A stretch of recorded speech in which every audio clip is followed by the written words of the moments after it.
Buenas tardes, mi nombre es Ricardo Jiménez Ibarra, estudio la licenciatura en Administración de Empresas, mi número de matrícula es CTM 007983 y a continuación les presento mi proyecto integrador de la materia Derecho Laboral, el cual consta de dar solución a una serie de preguntas. La primera pregunta es, ¿cuál es el fundamento jurídico del sindicato y cómo lo define la Ley Federal del Trabajo? En el artículo 365 de la Ley Federal del Trabajo estipula que un sindicato es una asociación de trabajadores o patrones que es constituida para el estudio o mejoramiento, así como la defensa de sus respectivos intereses. La siguiente pregunta es, ¿cuáles son los requisitos legales que debe atenderse para la constitución de un sindicato? Por principio de cuentas, es necesario considerar que para un proceso de constitución y el registro debe de estar regulados por los artículos 364 y 365 de la Ley Federal del Trabajo. Los requisitos constan de una copia del acta de la Asamblea Constitutiva que lo realizó. Debe ser una copia autorizada. El segundo requisito es una lista con el número de nombres de hombres, domicilios de los integrantes, los cuales también deberán de incluir los nombres y el domicilio de los patrones. El tercer requisito es una copia autorizada de los estatutos que fueron establecidos. Y por último, tenemos una copia autorizada del acta de la asamblea en la que se eligió a la directiva. La tercera pregunta es, ¿qué beneficios y obligaciones tienen los trabajadores que pertenecen a un sindicato? Los derechos que tienen, el primero es mejores prestaciones laborales que el resto de los demás trabajadores no sindicalizados. El segundo derecho es un incremento de salario, más vacaciones, bonos de despensa, seguros de vida y por último nos vamos a las obligaciones. Las obligaciones que tienen son asistir a las asambleas, cumplir con el pago de cuotas sindicales, tratar los asuntos de trabajo y conflictos que afecten por conducto del órgano sindical que corresponda, informar al órgano sindical correspondiente las violaciones que se cometan al contrato colectivo y por último, guardar reserva de los asuntos sindicales que por indicación de algún órgano o dirección de la empresa deban de trascender fuera del sindicato. La siguiente pregunta es, ¿a qué se le llama huelga y qué objetivos persiguen? Una huelga la podemos definir como una forma de protesta o como una forma de hacer saber alguna insatisfacción que se tiene. Todo esto con el objetivo de reivindicar los derechos. De igual manera funciona como un medio de presión de parte del sindicato para que los patrones respondan a las peticiones. ¿Qué requisitos debe de cumplir una huelga para que surta efectos legales? Son tres tipos de requisitos los que debe cumplir.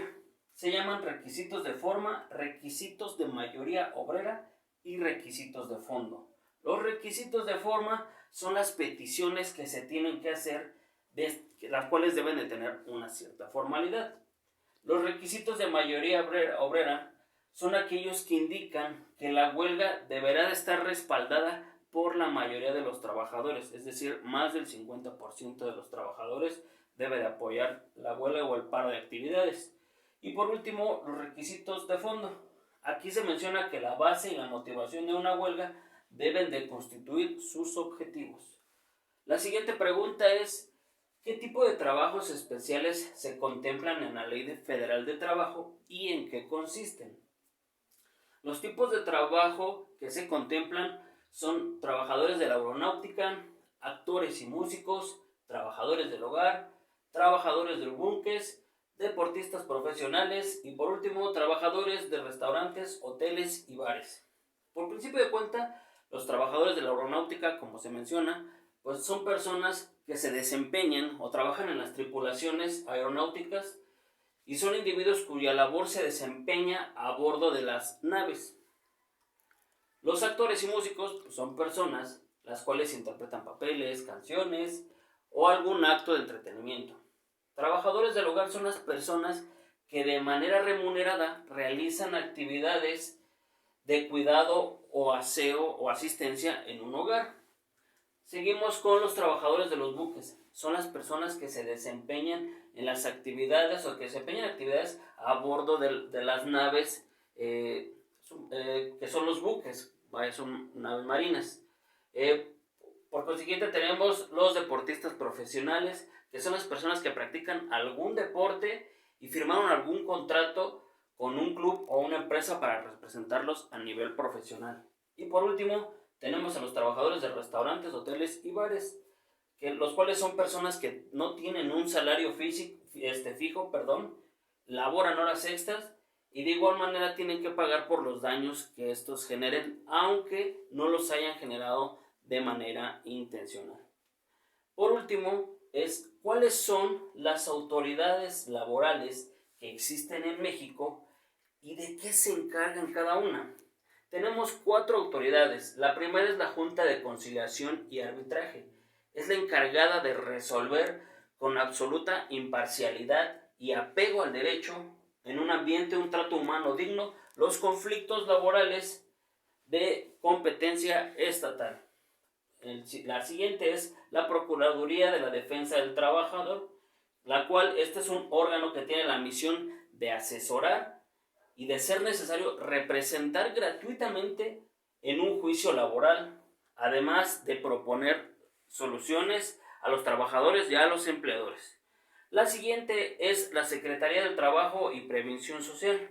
Esta es una dependencia la cual tiene como objetivo vigilar el cumplimiento de los derechos laborales de los trabajadores, así como de sus familias, todo esto con el fin de garantizar un incremento sostenido en su calidad de vida.